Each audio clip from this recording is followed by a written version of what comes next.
अगर आप एमबीबीएस किसी फॉरेन कंट्री से करने के बारे में सोच रहे हैं तो ज़्यादातर कंट्रीज एक्सेप्ट करती है international students for the MBBS programme, लेकिन इतनी ज़्यादा कंट्रीज़ है कि आप कंफ्यूज हो सकते हो कि कौन सी कंट्री चूज़ करनी चाहिए और कौन सी कंट्री आपके लिए बेस्ट रहेगी। सो इस वीडियो में आपको बताऊंगा about the top 5 countries if you planning to study MBBS from a foreign country. So इस वीडियो में सभी कंट्रीज़ का एक जनरल ओवरव्यू भी दूंगा ताकि आपको सभी कंट्रीज़ की जनरल इन्फॉर्मेशन हो जाए। सो ये टॉप 5 कंट्रीज़ मैं आपको इन 4 फैक्टर्स के बेसिस पे बताऊंगा। Number 1 is cost, number 2 medical education, number 3 infrastructure and facilities and number 4 that is safety. Let's start. Number 1 पे है MBBS in Russia. So Russia में एमबीबीएस की ड्यूरेशन 6 ईयर्स है और अगर आपको इंडिया में प्रैक्टिस करना है एज अ डॉक्टर तो 6 ईयर्स के बाद आपको लाइसेंसिंग एग्ज़ाम देना होगा और लाइसेंसिंग एग्ज़ाम के बाद आपको 1 साल की इंटर्नशिप भी करनी होगी इंडिया में, तो आपकी टोटल ड्यूरेशन हो जाती है 7 ईयर्स। रशिया में एमबीबीएस करने के लिए आपको मिनिमम 50% एग्रीगेट मार्क्स चाहिए in the PCB, that is physics, chemistry and biology. NEET आपका क्वालिफाई होना चाहिए, आपके 50% मार्क्स या फिर उससे अबव होने चाहिए और आपकी मिनिमम एज 17 ईयर्स या फिर उससे अबव होनी चाहिए और अपर एज लिमिट कोई भी नहीं है। मीडियम ऑफ टीचिंग की बात करें तो रशिया में अगर आप इंग्लिश मीडियम में पढ़ना चाहते हो तो आपके पास 2 टाइप के प्रोग्राम अवेलेबल है। पहला है English medium for the complete 6 years, मतलब आपके पूरे एग्ज़ाम्स और सारे के सारे लेक्चर्स इंग्लिश लैंग्वेज में ही कंडक्ट होंगे पूरे आपके एमबीबीएस कोर्स के दौरान। और दूसरा है बाइलिंगुअल प्रोग्राम। बाइलिंगुअल प्रोग्राम में आपके फर्स्ट 3 ईयर्स में एग्ज़ाम्स और लेक्चर्स तो इंग्लिश में कंडक्ट होते हैं, लेकिन 4 से लेकर 6 ईयर तक आपके एग्ज़ाम्स और लेक्चर्स रशियन लैंग्वेज में ही कंडक्ट होंगे। और हाँ, एंट्रेंस एग्ज़ाम सभी यूनिवर्सिटीज़ में होता है। आपने काफ़ी बार देखा होगा या फिर सुना होगा कि नो एंट्रेंस एग्ज़ाम, लेकिन ऐसा बिल्कुल भी नहीं है। सभी यूनिवर्सिटीज़ एंट्रेंस एग्ज़ाम कंडक्ट करवाती है। ट्यूशन फीस की अगर हम बात करें तो ज़्यादातर यूनिवर्सिटीज़ की फ़ीस 2 to 4 लाख के बीच में है। अगर आप tuition fees, hostel fees, food, accommodation और एक्स्ट्रा मिसलेनियस एक्सपेंसेस ऐड करते हो तो आप रशिया में एमबीबीएस 23 से लेके 35 लाख तक में कंप्लीट कर सकते हो। अगर आप किसी मॉस्को की यूनिवर्सिटी में पढ़ते हो तो वहाँ पे ट्यूशन फीस और कॉस्ट ऑफ लिविंग भी ज़्यादा है, इसलिए आप मॉस्को की यूनिवर्सिटी में 65 से लेके 80 लाख तक में एमबीबीएस कंप्लीट कर पाएंगे।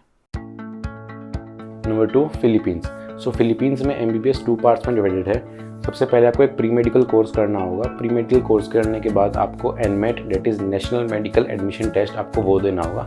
एनमेट एग्जाम देने के बाद ही आपका एमडी कोर्स में एडमिशन होगा फिलीपींस के मेडिकल कॉलेजेस में।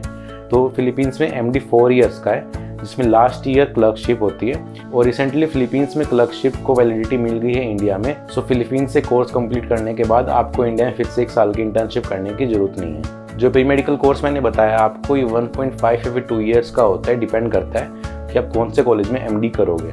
So total MBBS duration Philippines में हो जाती है 5.5 या फिर 6 years depending upon the college you choose.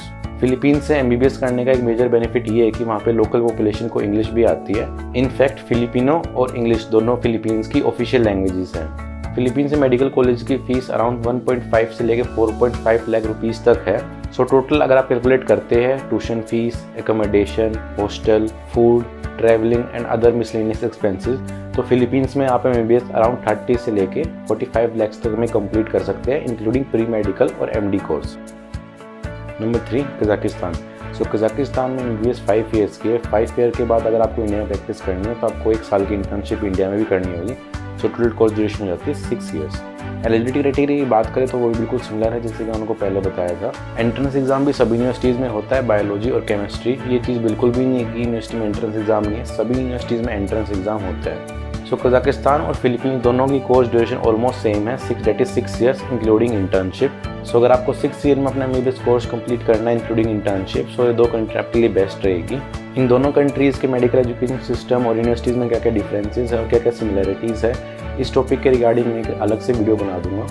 Tuition fees की अगर बात करें तो रशिया की तरह कजाकिस्तान में भी ट्यूशन फीस ज़्यादातर यूनिवर्सिटीज़ की 2 to 4 लाख तक के बीच में है, लेकिन कजाकिस्तान में 5 ईयर कोर्स ड्यूरेशन है, तो इसलिए अगर आप टोटल कैलकुलेट करते हो तो जो ओवरऑल एक्सपेंसेस आते हैं वो कम होते हैं।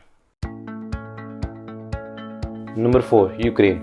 सो यूक्रेन में एमबीबीएस की कोर्स ड्यूरेशन है 6 ईयर्स और अगर आपको इंडिया प्रैक्टिस करना है एज अ डॉक्टर तो 6 ईयर्स के बाद आपको 1 साल की इंटर्नशिप इंडिया में भी करनी होगी। सो टोटल कोर्स ड्यूरेशन हो जाती है 7 ईयर्स। एलिजिबिलिटी क्राइटेरिया बिल्कुल सिमिलर है, 50% एग्रीगेट मार्क्स में पीसीबी, नीट आपका क्वालिफाई होना चाहिए और आपकी एज 17 ईयर्स या फिर उससे अबव होनी चाहिए।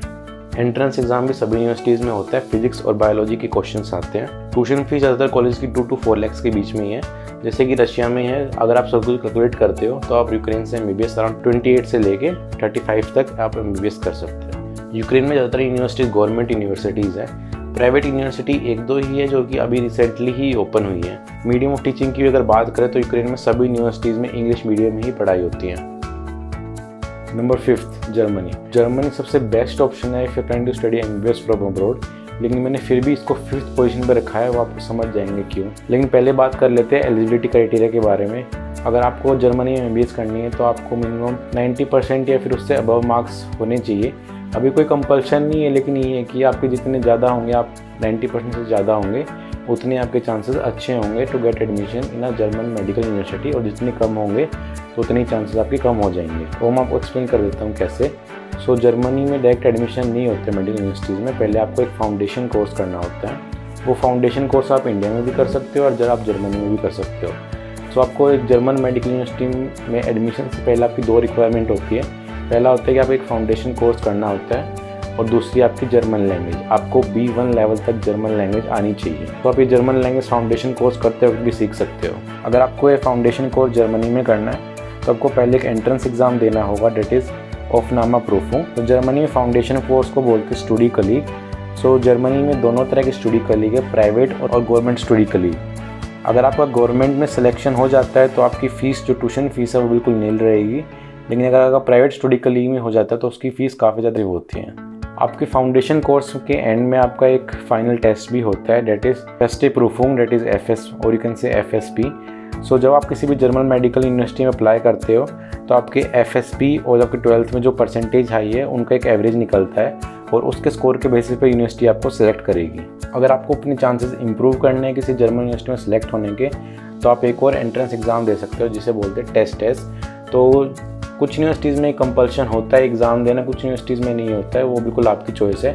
लेकिन फिर भी आपको रिकमेंड करूँगा कि अगर आप जर्मन यूनिवर्सिटी में जा रहे हो तो आप इस एग्ज़ाम को दे, ताकि आपके चांसेस इंप्रूव हो किसी भी जर्मन मेडिकल यूनिवर्सिटी में एडमिशन के। अब बात करते हैं कि जर्मनी में MBBS फ्री है फिर नहीं। सो नहीं, MBBS जर्मनी में फ्री नहीं है। अगर आपका गवर्नमेंट यूनिवर्सिटी में भी सिलेक्शन हो जाता है तो ट्यूशन फ़ीस तो कुछ नहीं होती है, लेकिन सभी यूनिवर्सिटीज़ में सेमेस्टर फ़ीस होती है जो कि अराउंड 300 to 400 यूरोज़ होती है। अगर हम सब कुछ इंक्लूड करते हैं, जैसे कि सेमेस्टर फ़ीस, फूड, अकोमोडेशन और अदर मिसलेनियस एक्सपेंसेस, तो आपके अराउंड 70 to 80 लाख एक्सपेंसेस आएंगे अगर आप किसी जर्मन मेडिकल यूनिवर्सिटी में MBBS करते हैं तो। लेकिन जर्मनी में MBBS करने का एक बेनिफिट है कि आप पार्ट टाइम जॉब भी कर सकते हैं।